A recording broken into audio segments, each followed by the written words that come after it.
Hello friends, welcome back to my YouTube channel. How's everyone doing today? Today we are going over Matthew chapter 18. We're still in Matthew chapter 18. We're going over the parable of the unforgiving servant. God is really going to be talking to us about forgiveness. Now I'm going to say this, there are a lot of Christians that will be going to the pits because they are not forgiving people. Okay, and I'm going to break down why forgiveness is probably one of the hardest things about walking with Christ. We need God to be able to forgive. Some people were raped. Some people, their best friends slept with their husbands. It's like stuff, that betrayal that you can't even begin to explain. Their kids were trafficked, and it's so difficult. That's why we need Jesus. We need God to be able to forgive. So I'm going to break this stuff down for you guys because I really want to get into the nitty gritty. Jesus said we must forgive 70 times 7. Okay, because one of the servants asked, Lord, how many times am I supposed to forgive someone? And he said 70 times 7. So we need to forgive someone 490 times. He's just meaning limitless forgiveness. Right? Forgiveness is a state of the heart. It's God's character. Forgiveness is God's character, and we are actually freeing ourselves when we forgive. It allows God's heart to flow through us. So let me explain. Forgiveness doesn't mean that you need to be buddy-buddy with them. Forgiveness means that you are set free. Like when you hear their name, it doesn't affect you. Like when you see them out, it doesn't affect you. When you think about the things that happen, it doesn't elicit any sort of reaction, right? So forgiveness is a state of heart, and it is God's character, okay? But watch this. When you don't forgive, you actually prohibit the flow of God from running through you. When you decide to be unforgiving in your mind, you're like, F this and F that, and screw this person and screw that, and you're just slandering them in your mind, and it's causing the devil to you're actually worshiping Satan, right? You're now stepping into the realm of the demonic realm, right? So when we forgive, it allows the flow of God to flow through, because you can't have light and dark at the same time. If you are unforgiving, you can't have love flow through you. So if you are unforgiving, it's actually hindering you. It's hindering you because now you can't have peace. Now you can't allow the flow of God to flow through you. You can't allow the love of God to flow through you, right? So when we forgive, we don't need to contact them. We don't need to call up these people. This is something that you do with God on your own, right? Some people, you were raped, some like I said, your parents did you dirty. Like there's things that are so scarring to the soul, but we can only forgive through God, right? Because it's not really our human nature to forgive our enemies, okay? So the kingdom of heaven is like a king who wished to settle accounts with his servants. Now I'm going to give you the parable to show you and explain to you why we have to forgive. So there is this one servant, I named it in the notes, servant number 1. And he goes to the king and he said, please be patient with me. I can't pay you right now. Please, I'm begging you, please be patient. I will pay you at a later time.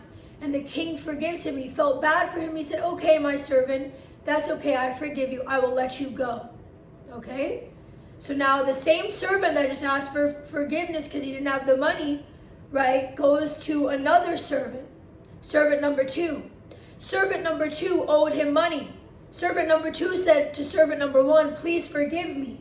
I will pay you at a later time. I don't have the money. And servant number 1 said, I don't forgive you. And he made sure to put servant number 2 into jail.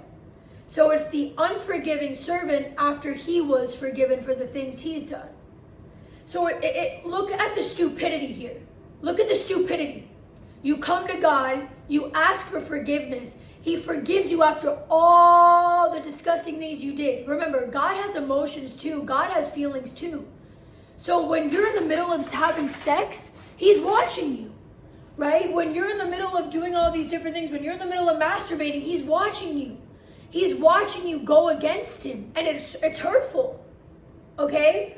So after all those things, you come to him when you need him, right? Because we only call out to God when we need him, and he forgives you. But you can't forgive a brother or sister. That's what the unforgiving servant is. He just went to the king. He was forgiven.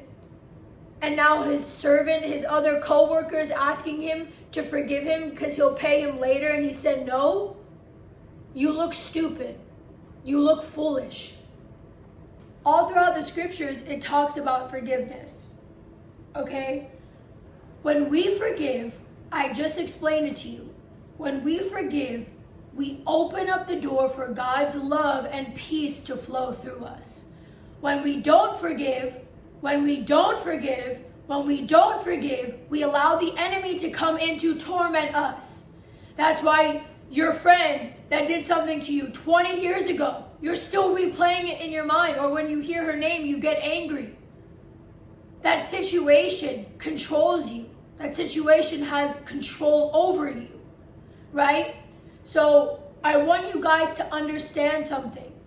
People that do bad things to people, okay, they have to release the torment some way. So you think that Satan loves to torment. He's on nobody's team, right?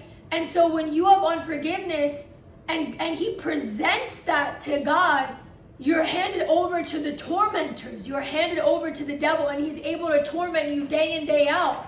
And you sit there day in, day out. How are you going to seek revenge? And even when you seek revenge, it doesn't soothe you, right? Because it doesn't matter. It's because it's internal. It's internal. Revenge isn't going to do anything. It's an internal state, right, of unforgiveness.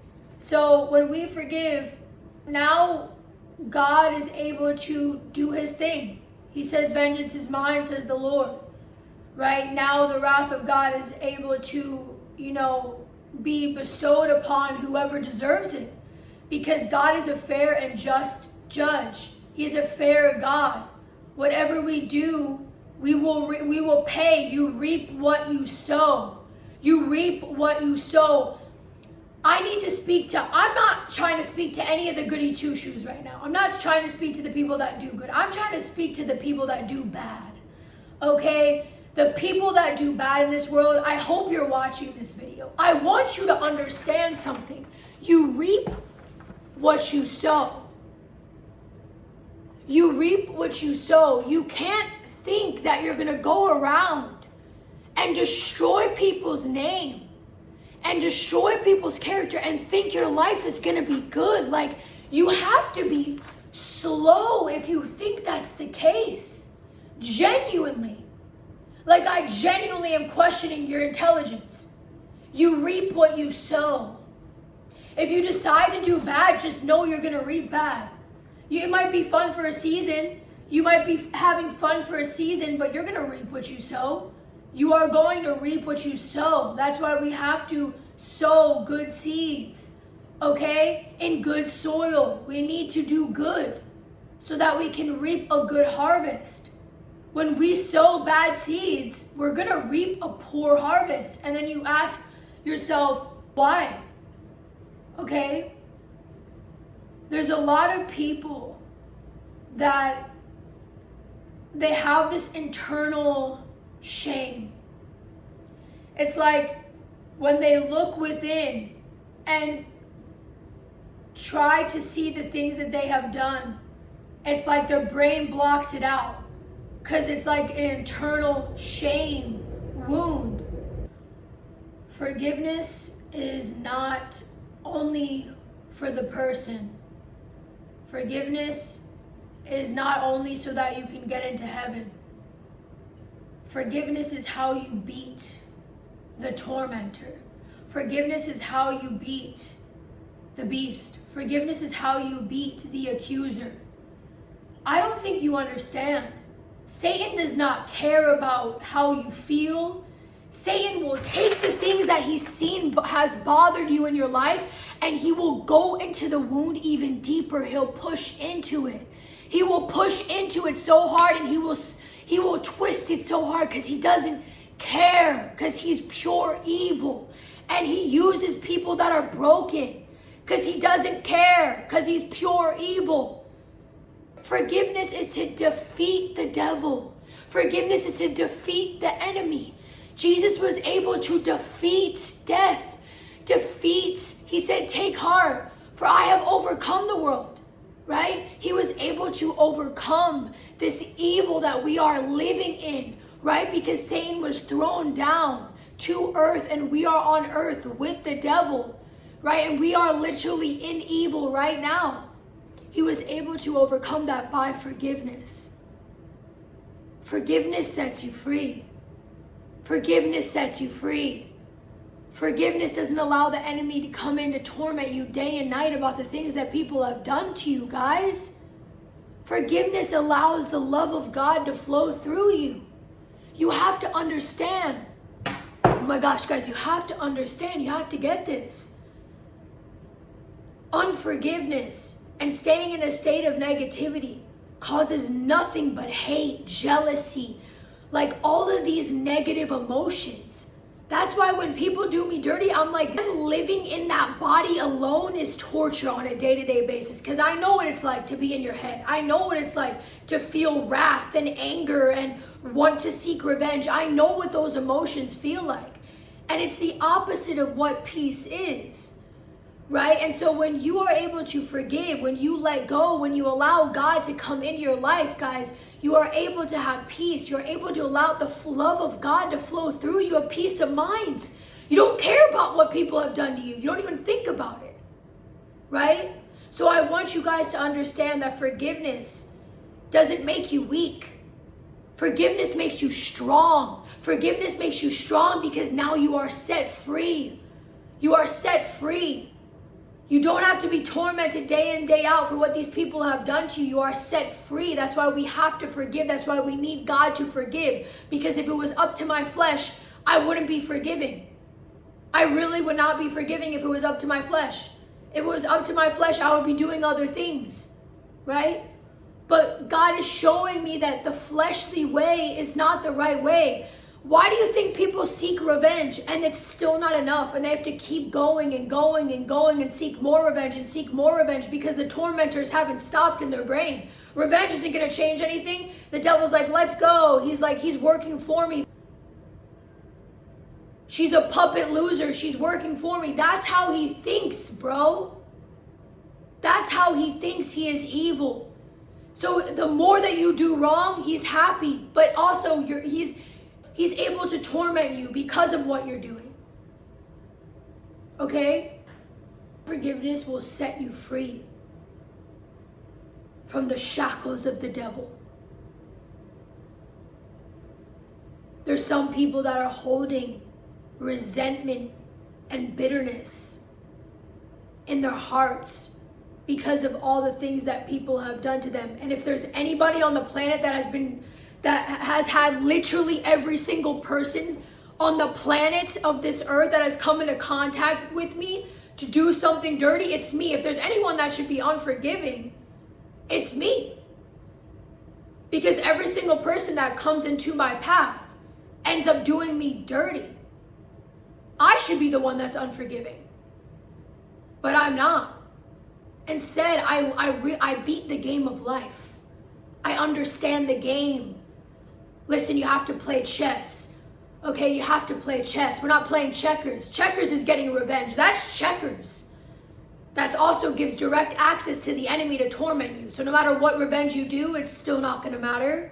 You're still going to be tormented every day about the things that they have done. Right?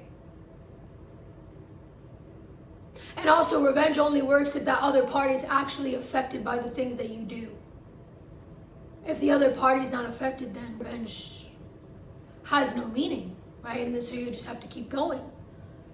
You have to learn how to play chess. The world teaches you to seek revenge. That's not how you win the game. I will repeat. That is not how you win the game, ladies and gentlemen. The people that seek revenge, they have the enemy in their ear. The devil controls them. That's how good he is. That's how smart he is. Okay? To win the game, you don't seek revenge. You forgive and give it to God. God's wrath, nobody can stop, not even Satan. Everybody's so afraid of the devil. Nobody's afraid of God here. I don't get it. Everybody's so afraid of Satan and the pedophile rings and what these people are doing. Does anybody realize that there's somebody actually higher up than him? The one that actually created him? The one that has an angry side? The one that will literally destroy your whole home, have earthquakes come, wildfires? God will destroy. And if you read the Old Testament, you will see he had an angry side. Okay? And he did not hold back. And forgiveness is how you beat the game of life. Okay? Revenge, anger, jealousy, envy, hatred. You are in prison. You are in the shackles of the enemy. He has you right where he wants you. You did not win the game of life, ladies and gentlemen. You are losing the game of life. To win the game of life, you need to forgive. To win the game of life, you need God. Because God is how you will defeat evil. God is how you're going to stop the voices in your head from tormenting you. That's how you defeat the enemy. That's how you beat the game of life. Okay? The game of life, if you listen to the world, you will fail miserably at life. You will keep doing things to get under people's skin, and you are a prisoner to that person. You are literally their slave. You are their slave. When you think about certain people and it gets you riled up, you feel jealousy towards them, you are their slave. You are a prisoner to them. If they can get a reaction in you, you are a slave.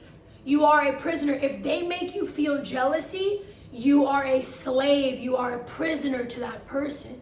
They control your mind, and they didn't even say anything. They didn't even talk to you. If you feel jealousy towards somebody, they didn't even speak to you, you are literally a slave to them. They own you. You did not beat the game of life. To beat the game of life is to find God. To say, Lord, are you real? Please reveal yourself. To step into love and watch how all those emotions, the hatred, the anger, they subside, and the love of God begins to flow. Now somebody pokes at you and just like, it doesn't even affect you, bro. You're indestructible. You beat the game. You beat the game. It's time to start playing chess, children of God. It's stop playing checkers. This is why we need to forgive. Heavenly Father, thank you for this study. I just want to seal this in your blood in Jesus' name. Amen.